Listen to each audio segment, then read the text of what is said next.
नमस्कार प्यारे बच्चों, आप सब अच्छे हैं और कॉपी कलम निकाल लीजिए। अभी तक हमने दूसरा प्रश्न आज हमें करना था। पहला कर लिया था प्रश्नावली 1.3 का, और दूसरे प्रश्न के लिए आपको थोड़ा सा समझना जरूरी है। यहाँ पे मैंने एक टॉपिक छोड़ दिया था, छोड़ा नहीं था, भूल गया था बताने को। अभी जब प्रश्न दूसरा पढ़ा तब मेरे को याद आया कि इससे बता देना चाहिए था। तो यहाँ पे आप ध्यान से देखना, जहाँ पे ये आपने बनाया है वहीं पे नोट कर लेना।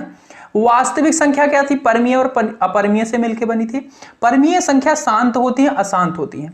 अब यहीं से एक प्रश्न आता है कि मान लो कोई संख्या आपको दी गई है, परमीय संख्या, जैसे 4/5 दी गई है।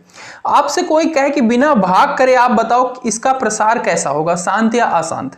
तो उसके लिए यहीं पे एक कंसेप्ट है कि यहां पे आपको क्यू को देखना है। क्यू क्या होता है? परमीय संख्या भाई पी बाई क्यू के रूप के होती है, यानी कि नीचे की जो संख्या होती है उसको देखना है। अगर उसका गुण अभाज्य गुणनखंड 2 की घात m 5 की घात n के रूप का हो, तब क्या होगा? उसका प्रसार शांत होगा। अब ये 2 और 5 क्या है? जैसे यहां पे दिया गया है ये q 5 है ना, तो इसका कैसा है? अभाज्य गुणनखंड के रूप में अगर लिखूं तो मैं क्या लिख सकता हूं? ये 5 की घात 1 ही है, ठीक है, इस रूप में लिख सकता हूं। हाँ जी, लिख सकता हूं। कैसे? 2 की घात 0 है, 5 की घात 1 है, हो गया इस रूप में। m n क्या है? यहाँ पे पूर्ण संख्याएं हैं, 0 होंगी, 1 होंगी, 2 होंगी, ऋणात्मक में नहीं होंगी, कहने का मतलब। हाँ, तो इस रूप में अगर लिखा जा सकता है तो उसका प्रसार कैसा होगा? शांत होगा। तो आप इसे भाग मत कीजिए, सिर्फ आप इसे देखिए। इसे क्या इस रूप में लिखा जा रहा है? हाँ जी, लिखा जा रहा है, यानी कि इसका आप भाग करके देख लीजिए, शांत प्रसार ही आएगा। ये भाग चला जाएगा, नहीं जाएगा, दशमलव में चला जाएगा, ठीक है, कैसे न कैसे चला जाएगा पूरा का पूरा। क्लियर बात? अच्छा, मान लो नीचे सिर्फ 2 ही होता, जैसे 4/2 है, तो हाँ 2 ही है, तो यानी कि 5 नहीं है यहाँ पे, तो इसको इस रूप में लिख सकते हैं। हाँ जी, बिल्कुल लिख सकते हैं। कैसे? 2 की घात 1 है, 5 की घात 0 है, हो गया। किसी की भी घात 0 होती है तो उसका मतलब उसका मान 1 हो जाता है। 1 को गुणा करेंगे 2 से, यानी कि 2 ही आएगा, यानी कि इसका कैसा प्रसार है? शांत प्रसार है। क्लियर बात? और दोनों भी हो सकते हैं, जैसे कि 6 की घात 10 है, ठीक है, तो यहाँ पे q जो है वो 10 है, इसको मैं लिख सकता हूँ 2 गुना 5। अब यहाँ पे 2 की घात 1 है, 5 की घात भी 1 है, तो ये भी इस रूप में लिखा गया है, यानी कि इसका प्रसार भी कैसा है? शांत प्रसार है। क्लियर बात? अच्छा, तो और क्या है? अशांत कब होगा? अशांत कब होगा? अगर इस ये q की जगह पे ये आता है तो शांत है। अगर ये नहीं आता और कोई संख्या आती है तब हो जाता है अशांत आवर्ती। मतलब जान लो कि मान लो 5/15 है, ठीक है, ऐसे है। इसका मैं अगर q का अभाज्य गुणनखंड करूं, यानी कि 15 का करूं, तो 15 को लिख सकता हूं 3 गुने 5, ठीक है। तो यहाँ पे 5 तो है यहाँ का, पर यहाँ पे 3 भी है साथ में, 2 नहीं है, 3 भी है। तो यानी कि इनके साथ चाहे 2 के साथ कोई और संख्या आ जाए या 5 के साथ कोई और संख्या आ जाए, तब इसका क्या कैसा प्रसार होगा? अशांत आवर्ती होगा। या फिर कोई और संख्या ही हो, जैसे 8/7 है, तो इसका प्रसार कैसा होगा? अशांत आवर्ती होगा, क्योंकि यहाँ पे 7 है, ये फॉर्म में नहीं है, इस रूप में नहीं है। क्लियर बात? यहां पे दिया गया दूसरा प्रश्न। आप जानते हैं कि 1/7 बराबर है 0.142857, इन सब के ऊपर बार है। वास्तव में लंबा भाग दिए बिना क्या आप बता सकते हैं कि 2/7, 3/7, 4/7, 5/7, 6/7 के दशमलव प्रसार क्या है? यदि हाँ तो कैसे बताएं? ठीक है, तो देखो, हम अभी मैंने बताया प्रसार आप कैसे बताओगे? उसके नीचे का, यानी कि हर को देख के। हर जो अंश और हर होता है ना, जैसे p/q है, तो ऊपर वाले को अंश बोलते हैं और नीचे वाले को हर बोलते हैं। इसको अंग्रेजी में न्यूमरेटर बोलते हैं और इसे डिनोमिनेटर, ठीक है। तो हर को क्या होना चाहिए? 2 गुने 5 के रूप में हो, या 2 हो या 5 हो, तब उसका शांत प्रसार होगा, और नहीं तो क्या होगा? अशांत होगा। तो यहाँ पे आपको 7 दिख रहा है, उस रूप का नहीं है, मतलब ये कैसा है? अशांत प्रसार है। तो देखो इसे कैसे करोगे, पता चल गया ना अशांत प्रसार है। ओके, अब इसे लिखोगे कैसे, उस चीज को मैं बता रहा हूं आपको। तो देखो दूसरा प्रश्न कैसे लिखोगे? हाँ, क्योंकि 2/7, 3/7, 4/7, 5/7, 6/7 सभी के हर 7 हैं, ठीक है। हर बोला जाता है नीचे वाले को, यानी कि हर 2 गुना 2 की घात 5 m गुना 5 की घात n नहीं है, तो सभी अशांत आवर्ती होंगे। ठीक है, कैसे होंगे? अशांत आवर्ती या अनवसारी पुनरावृत्त होंगे। ठीक है, तो अब उसके बाद हम इसको गुणा भी कर लेंगे। 2/7 है तो इसको लिख सकते हैं 2 गुना 1/7, और 1/7 का मान प्रश्न में दिया गया ये है 0 ये बार आया है, तो इसको जब गुना करेंगे तो भाई इसके ऊपर बार है तो इसके ऊपर भी आता जाएगा। ऐसी संख्याएं ही आएंगी गुना करने के बाद। 3/7 है, 3 गुना 1/7, इसको भी गुना करेंगे तो ये आ जाएगा। ये भी देखो अशांत आवर्ती, ये भी अशांत आवर्ती। इसी तरीके से 4 से जब गुना करेंगे 4/7 है तो 4 गुना 1/7 यानी कि 4 गुना ये, तो ये आ जाएगा, ये भी अशांत आवर्ती। इसी तरीके से 5 से करेंगे तो ये आ जाएगा, 6 से करेंगे तो ये आ जाएगा। और ये सारे आप देख रहे हो ये कैसे हैं? अशांत आवर्ती है। इस तरीके से लिखना है आपको। इसके बाद तीसरा प्रश्न है, निम्नलिखित को p बाई क्यू के रूप में व्यक्त कीजिए जहां p और q पूर्णांक हैं तथा q 0 के बराबर नहीं है। तो ऐसा प्रश्न मैंने बताया था करने को, और 0.6 बार ये वाला तो वैसे करा ही दिया है, तो इसको मैं नहीं करा रहा, दूसरा कराऊंगा और तीसरा करा दूंगा। ठीक है, ये वाला पार्ट करा दिया, ऐसे ही यही कराया था बिल्कुल। हाँ, तो देखो इसको कैसे करोगे।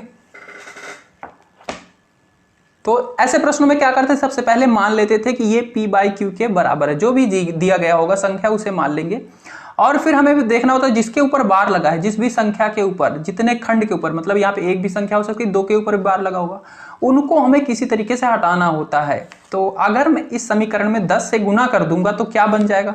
देखो समीकरण 1 में 10 से गुना करने पर ये बन जाएगा 10 p बाई क्यू। इधर 10 से गुना होगा तो ये क्या होगा? दशमलव उधर भागेगा, यानी कि 4.7 के ऊपर बार। ये बन गया आपका दूसरा समीकरण।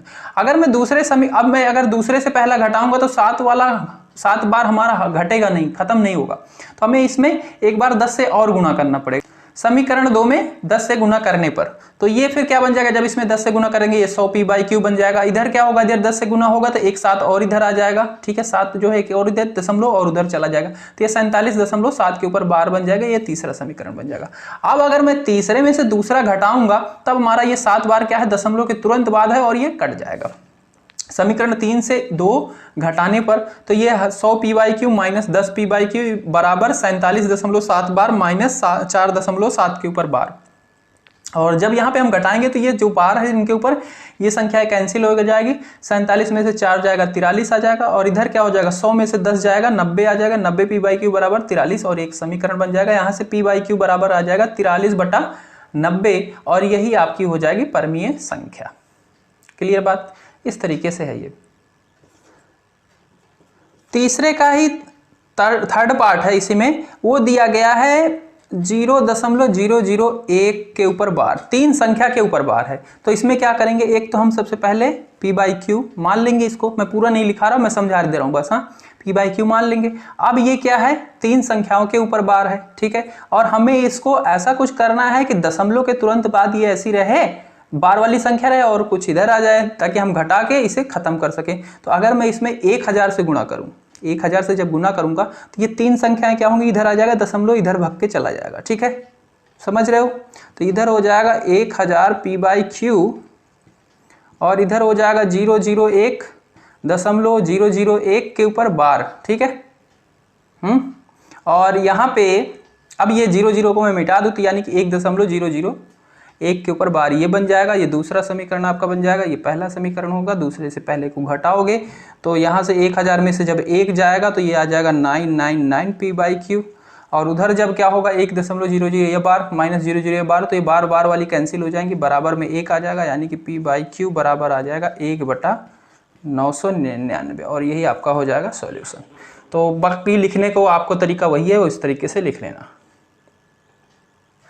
चौथा प्रश्न है 0.9999 यानी कि 0.9 के ऊपर बार को p बाई क्यू के रूप में व्यक्त कीजिए। क्या आप अपने उत्तर से आश्चर्यचकित रहें?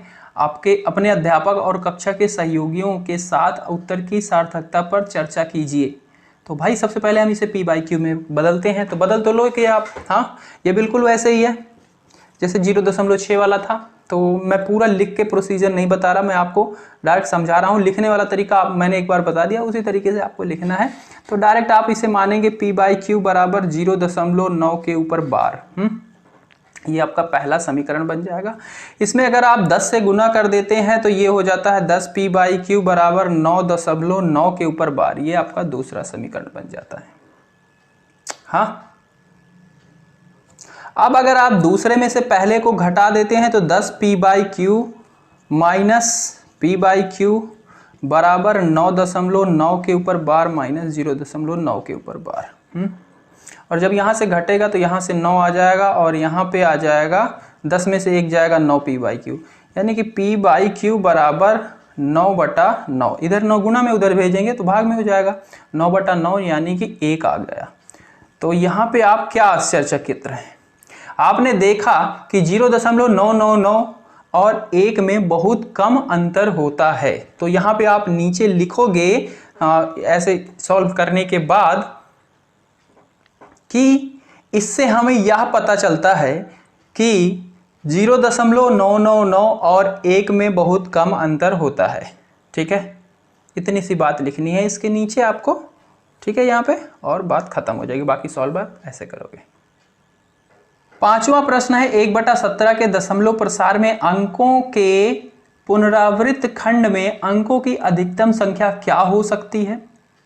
अपने उत्तर की जांच करने के लिए विभाजन क्रिया कीजिए। मतलब कह रहा है कि आप क्या बता सकते हैं कि जब हम भाग देते हैं, जो आता है आवर्ती पुनरावृत्त, अशांत पुनरावृत्त आता है, तो जो जिन संख्याओं की पुनरावृत्त होती है, जिनके ऊपर बार लगता है, उनकी अधिकतम संख्या क्या हो सकती है? क्या आप ये बता सकते हैं? तो हाँ जी, इसको आप अच्छे से नोट कर लेना। ये संख्या क्या होती है, जैसे यहाँ पे p/q के रूप में जैसे दिया गया है 1/17, तो ये संख्या हमेशा क्या होगी, 17 से कम ही होगी। ठीक है, समझ रहे हो बात? जो दशमलव में आएगी, मान लो कुछ आएगी आपको 6, 7, 8, 9, 10, उनके ऊपर बार होगा, तो ये जो जिनके ऊपर खंड के ऊपर जितने के ऊपर बार लगा है, मतलब जिन संख्याओं की रिपीटिशन हो रही है, पुनरावृत्ति होगी, उनकी संख्या, तो यहाँ पे 1, 2, 3, 4 है, तो ये क्या होगी, 17 से कम ही होगी हमेशा। याद रखना किसी भी चीज के लिए। अब वो कितनी होगी ये नहीं बता सकते, बट जो यहाँ पे नीचे दिया गया होगा Q, उससे हमेशा कम होती है। ओके, अब हम इसको भाग करके भी बताना है हमें प्रश्न में कि क्या आई है। तो देखो इसे कैसे लिखेंगे, तो इसे लिखेंगे 1/17 के दशमलव प्रसार में अंकों के पुनरावृत्त खंड में अंकों की अधिकतम संख्या 16 होगी। 16 बिल्कुल नहीं कह सकते आप, बिल्कुल कंफर्म करके, यानी कि 17 से कम होगी बस। ठीक है, तो उस प्रश्न में पूछा कि अधिकतम क्या होगी, तो अधिकतम 16 होगी, बट कंफर्म नहीं है कि 16 ही आए, इससे कम भी आ सकती है। बट प्रश्न में जो पूछा गया उसके हिसाब से बता दें कि ज्यादा से ज्यादा क्या होगी, 16 आएगी, कम कुछ भी आ सकती है। तो यहाँ पे उसके बाद हमें विभाजन प्रक्रिया से भाग भी कर रहे हैं, तो भाग हम कर रहे हैं तो हमें कुछ यूं संख्या मिल रही है जिसके ऊपर बार लगा हुआ है, तो हम ये जो खंड है पुनरावृत्ति, इतने बड़े खंड का पुनरावृत्ति हो रही है, ये आया। अब इसके बाद भाग करेंगे तो फिर यही आएगा, फिर यही आएगा, फिर यही आएगा। तो इनमें जो संख्याएं हैं, तो इनको अगर आप काउंट करोगे तो ये कुल 16 मिल रही हैं। तो यहाँ पे तो पूरा अधिकतम 16 की 16 ही मिल गई हैं, पर अक्सर जरूरी नहीं है कि पूरा वही मिले, कम भी मिलती हैं। ठीक है, जैसे एक प्रश्न किया था 6/9 था। ठीक है, ये 0.6 का ही था, तो इसमें एक ही संख्या थी, तो ये 9 से कम होगी। ठीक है, 9 से कम होगी, 8 भी हो सकती है, 7 भी हो सकता है, ये जो खंड के ये जिनके ऊपर बार लगा है। ठीक है, पर यहाँ पे एक ही था।